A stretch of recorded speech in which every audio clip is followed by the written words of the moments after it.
In this video, I'm telling you all about the 5 costly mistakes that I made as a business owner online. These mistakes prevented me from making money right away.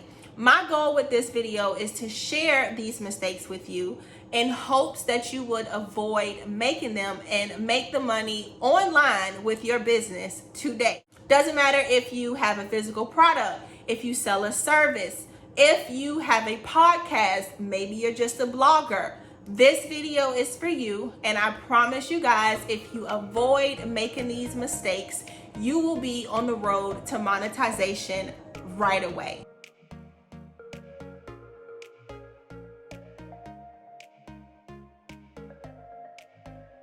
As always, welcome back to my channel. I'm Cheri. If you're new here, I spend my days looking for ways to help content creators and small business owners kill it online. So if you like marketing tips and tricks, go ahead, stop what you're doing and subscribe to my channel right now.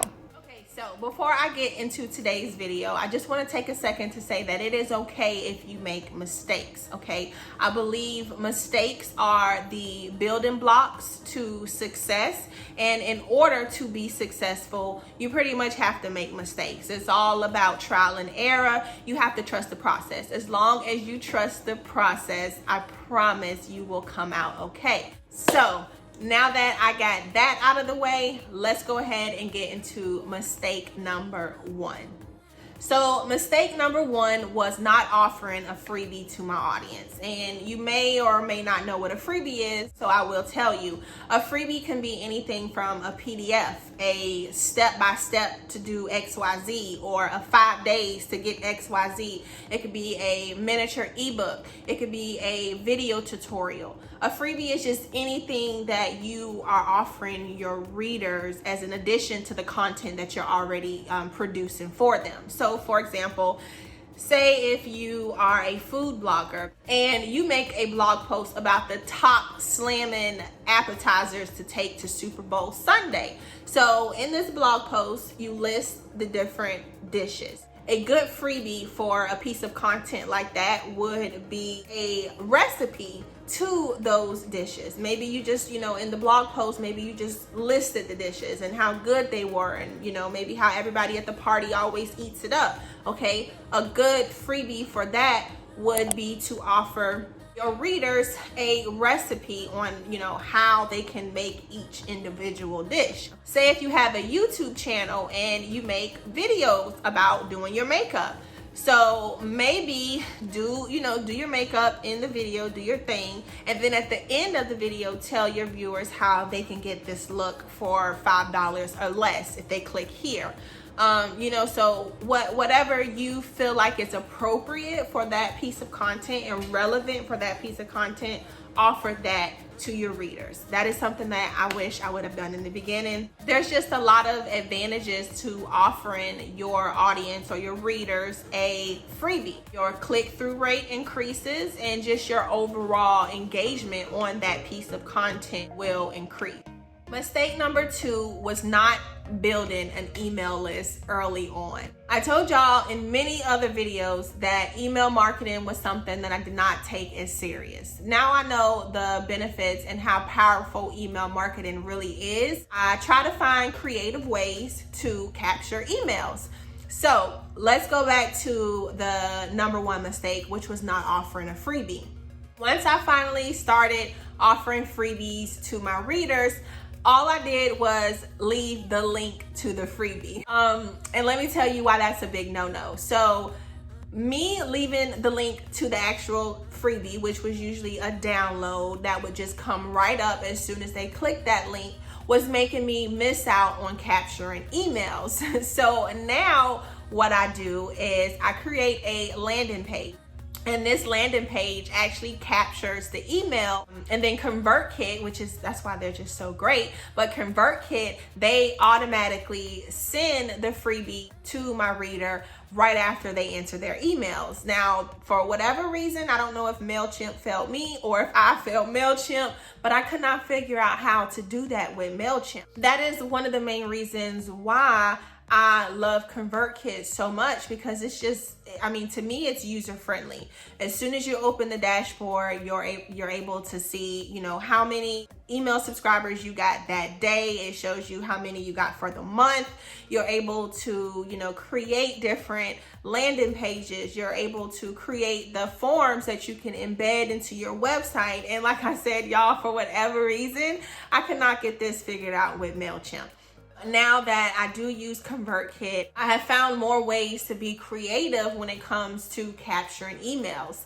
And another reason why you want to capture emails if you're a business owner. Say, for example, you are a business owner and you make YouTube videos, okay? You have a very loyal fan base. You've worked hard to build up all of these subscribers. The people love you, okay? You want to create an email list because if YouTube, for whatever reason, decides that they want to shut down, how will you keep up with all of these people? So that's why it's so important to create an email list, you know, build it from day one. But in my mind, for whatever reason, I felt because I was a beginner when it came to content marketing, I felt like, you know, I was a small blogger. Nobody really wanted to read my blog. Nobody cared what I had to say. That was so detrimental to my business. Having that mindset pretty much caused me to miss out on money. So you definitely want to be building your email list early on. Don't think because you're a small business owner, you don't have a lot of followers, you don't have a lot of unique, you know, page visitors or whatever your measuring system is. Don't think like that, because all you are doing is hurting yourself, your growth, and your business. So number 3, the third mistake that I made with content marketing is waiting so late to start a YouTube channel. Video marketing is booming, y'all. It is a proven fact that you connect better with your audience, with your readers through video marketing. Not only could they, you know, get a feel for your teaching style, but they could also get a feel for your personality, which, you know, if you have a good personality and you're providing valuable content, I mean, that's just a win-win. I know it's not too late, obviously, to start a YouTube channel. And if you are a creator out there and you are interested in starting a YouTube channel, I did a whole video on how you can start your own YouTube channel with just your cell phone. So y'all make sure y'all check that out. But you definitely want to, you know, start a YouTube channel for your business, or, you know, maybe even utilize Instagram TV, Instagram stories, Instagram Reels, TikTok, all of those, you know, short video form content platforms. You should use them for your business. I did recently start using Instagram Reels, and when I tell y'all, the reach is insane. I've been getting a lot of engagement on my Instagram account from utilizing Instagram Reels. And again, it's bite-sized videos. And because the attention span of the normal person is not that long, like I said, I don't really think my ideal followers are actually reading blog posts, but I do know that I get much more engagement on my videos. So I recommend, if you are a business owner out there, you know, get on YouTube. Don't be afraid to, you know, record your day, record behind the scenes, you know, record, you know, talking about your featured product of the month. And like I say, don't just tell your audience, you know, like, look, here's a product, buy that. Because I mean, would you buy that? No, I wouldn't buy that. That did not sell me. But if somebody were to, you know, get on camera and let's just say, you know, we want to talk about the benefits of Red Bull. I don't want to just tell you to, you know, look pretty, you know, it's pretty in peach and burgundy, buy this Red Bull. No, I want to tell you the benefits about this Red Bull. I want to tell you what happened if you drink it. Just whatever it is that is telling you a story around this Red Bull, if you know what I mean. So you can do all of that on video, and that's the number one thing I love about making these YouTube videos. Now, I will say, y'all, that I don't necessarily like getting up, getting myself together, putting the lights up and all that. That is, kind of time consuming, but I love the logistics of putting the YouTube videos together. And when I say the logistics of putting the video together, like I actually like doing the keyword research. I like, putting the scripts together to make sure the video makes sense. I like editing the videos, and this is something that, I didn't really do in the beginning. I enjoy it now.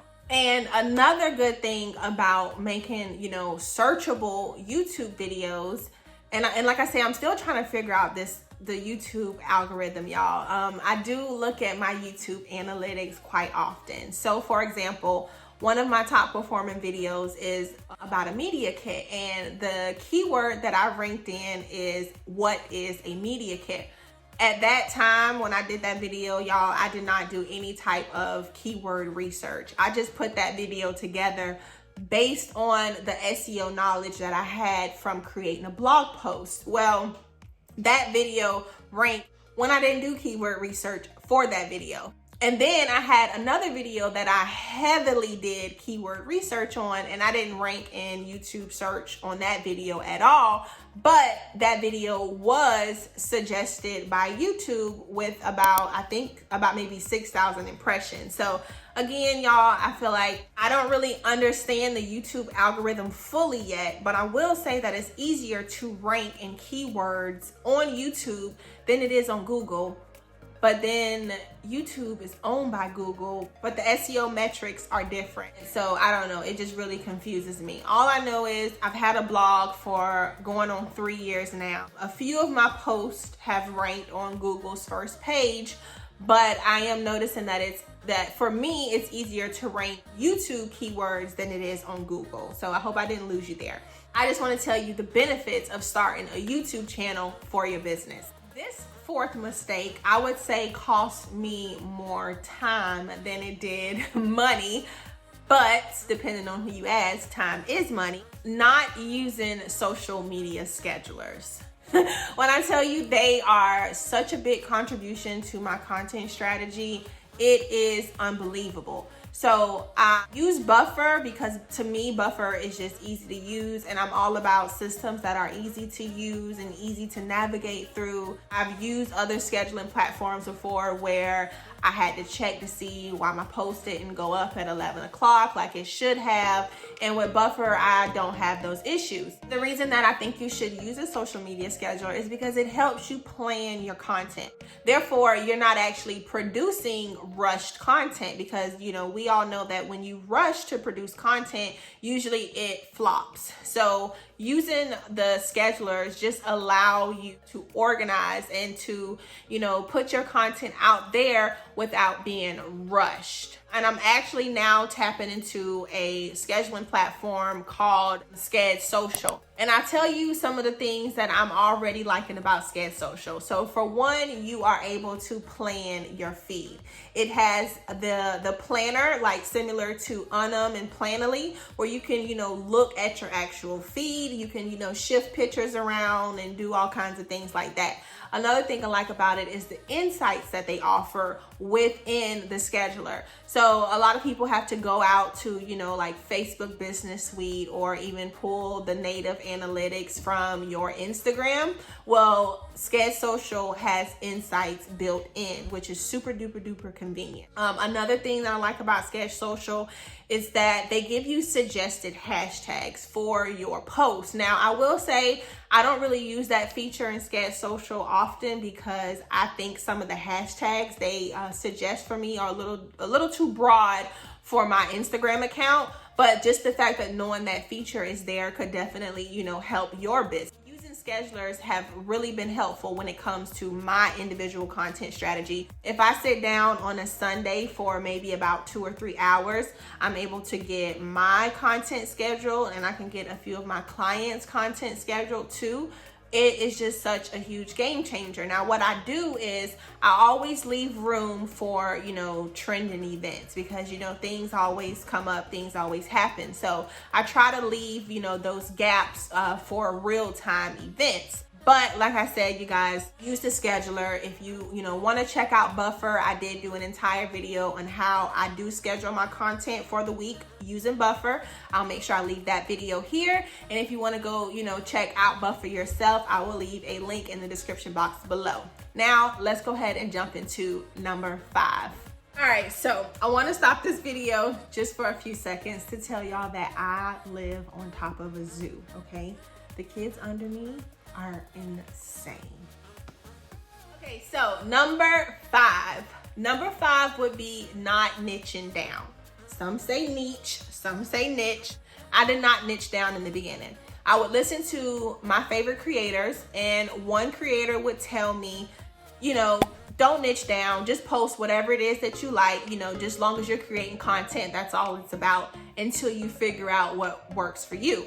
Then my other favorite creator would tell me, no, you need to niche down immediately. So because I am the type of person that likes everything, I think I listened to what the person over here said when they told me just to kind of post whatever it is that you want to post, and then you'll figure out what works. So that's why if you look down at some of my older videos, I think I made a video about cleaning out my closet. I may have talked about the coronavirus. If you look at some of my older blog posts, I did a review on low carb snacks. I talked about a kid's casserole. I just did all of the things that I like.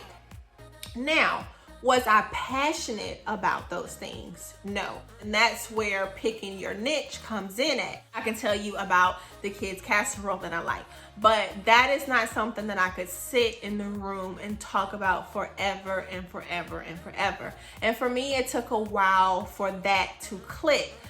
If you are a person and you are already super niche down, if you are a makeup artist, if you are a surfer, whatever your niche is already, use that and capitalize off of that. For me, I didn't have that. I didn't have a talent. I can do a little bit of makeup, but I'm not a makeup artist. Let's just say that. I'm definitely no surfer. So for me, it was a little harder to kind of come up with what I wanted to niche down about. So I guess, it's based on the person, whether you niche down early or you don't. But I will say this, when you know who you're talking to, when you know who you're making content for, the content creation process comes much easier because you already know your audience and you've done your research, so you know the type of content that they're searching for. So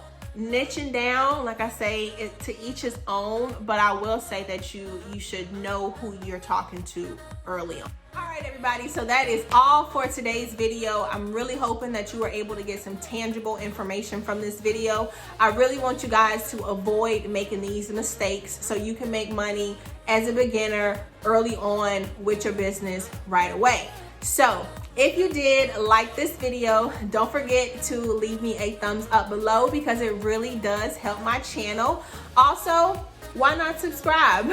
Come on and be a part of my community where I share marketing tips and tricks that will help you thrive online.